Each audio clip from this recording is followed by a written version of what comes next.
মনে হচ্ছে আমি গাছ হয়ে যাচ্ছি। পৃথিবীর সমস্ত ক্লান্তি এসে ঝরে পড়ছে আমার শাখাগুলোতে। প্রতিটি দীর্ঘশ্বাস পাতার উপর ঝরে পড়ে, প্রতিটি কান্না মাটির গভীরে শেকড় হয়ে বসে যায়। আমি দাঁড়িয়ে আছি নীরবে, তাদের ভার সইতে সইতে আমার কাণ্ড বেঁকে যাচ্ছে।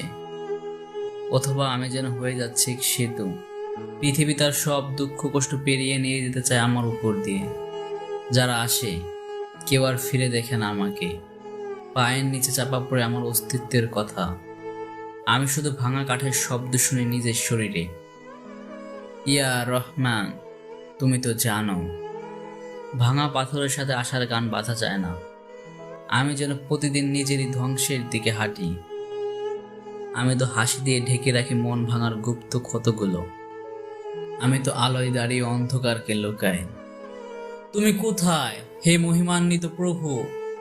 আমার ছায়াগুলোকে ঢেকে দাও, আমাকে আমার থেকে দূরে সরিয়ে নাও।